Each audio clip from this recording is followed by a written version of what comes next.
Assalamualaikum warahmatullahi wabarakatuh. Kami dari kelompok 4 akan mempresentasikan mengenai asas-asas dalam hukum acara peradilan tata usaha negara. Perkenalkan, nama saya Fadila Spasifa dengan NIM 230801079. Dan saya tidak sendiri, di sini bersama dua rekan saya. Saya Muhammad Dimas Kartaraja dengan NIM 23080100762. Perkenalkan, nama saya Naswa Adaya Pasti dengan NIM 230801793. Baik, kami akan melanjutkan pembahasannya sekarang.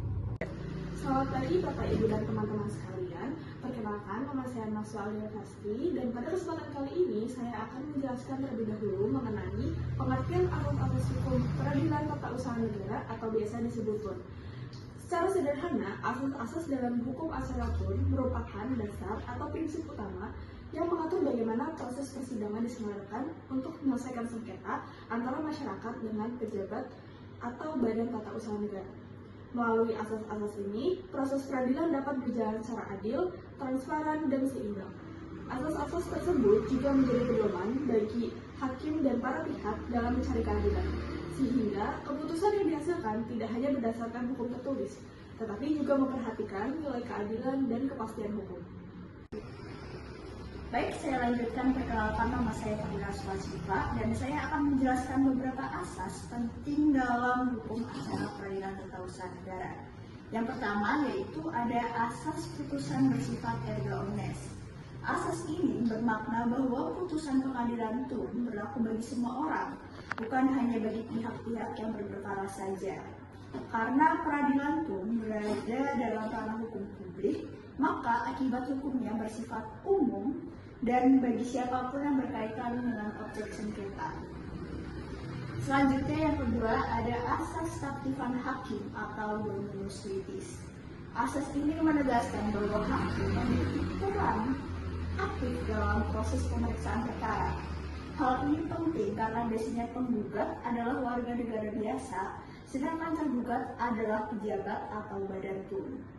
Berdasarkan Undang-Undang Nomor 5 Tahun 1986, hakim dapat membantu melengkapi gugatan yang belum jelas, meminta data tambahan, dan memimpin jalannya pemeriksaan agar tercapai kebenaran material serta keadilan administratif.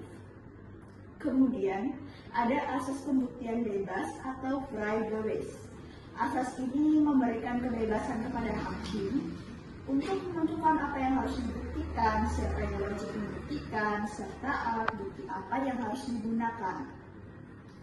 Namun, kebebasan ini tetap dibatasi oleh ketentuan undang-undang, yaitu minimal harus ada 2 alat bukti yang sah, serta keyakinan hakim agar pembuktian dianggap sah. Selanjutnya adalah asas praduga rehmatik atau vermoeden van rehmatigheid. Asas ini berarti bahwa setiap tindakan atau keputusan pejabat PUN dianggap sah menurut hukum sampai ada pembatalan oleh pejabat atau pengadilan yang berwenang. Dengan asas ini, meskipun ada gugatan, PUN tetap dapat dilaksanakan sampai ada putusan pengadilan yang menyatakan sebaliknya. Hal ini diatur dalam pasal 67 ayat 1 Undang-Undang Nomor 5 Tahun 1986 yang menunjukkan pentingnya kepastian hukum dalam administrasi negara. Baik, saya Muhammad Dimas Kartaraja dan saya akan melanjutkan pembahasan mengenai asas-asas lainnya dalam peradilan PUN. Yang pertama yaitu asas putusan berkekuatan mengikat atau memiliki kekuatan hukum tetap. Artinya, setelah putusan pengadilan PUN memperoleh kekuatan hukum tetap, semua pihak wajib mematuhinya termasuk pejabat PUN yang mengeluarkan keputusan tersebut. Asas ini menjamin adanya kepastian hukum serta efektivitas pelaksanaan putusan pengadilan. Asas berikutnya adalah asas mendengar kedua belah pihak atau audi et alteram partem. Asas ini menegaskan bahwa hakim wajib memberikan kesempatan yang sama kepada penggugat dan tergugat untuk menyampaikan argumen, bukti, maupun saksi. Hal ini bertujuan agar proses pengadilan berlangsung adil dan seimbang, serta putusan yang diambil benar-benar berdasarkan fakta yang utuh. Kemudian ada asas sidang terbuka untuk umum. pada prinsipnya, semua persidangan di pengadilan itu terbuka untuk masyarakat umum, kecuali ada ketentuan lain. Hal ini dimaksudkan agar proses peradilan berjalan transparan dan akuntabel. Selain itu, putusan juga harus dibacakan dalam sidang terbuka untuk umum agar dianggap sah. Selanjutnya adalah asas biaya ringan, sederhana, dan cepat. Asas ini menekankan bahwa proses pengadilan harus bisa diakses oleh masyarakat secara mudah dengan biaya yang terjangkau, prosedur yang sederhana, dan waktu penyelesaian yang cepat. Tujuannya adalah untuk mewujudkan akses keadilan yang efektif dan efisien bagi seluruh lapisan masyarakat. Dan yang terakhir, yaitu asas gugatan tidak menunda pelaksanaan KATUN atau Presumption of Legality.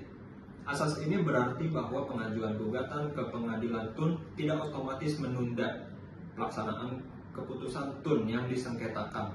Namun, pelaksanaan KATUN dapat ditunda apabila ada permohonan penundaan dan terdapat keadaan yang sangat mendesak serta berpotensi merugikan penggugat secara serius. Asas ini berkepentingan untuk menjaga stabilitas dan kelancaran administrasi pemerintah.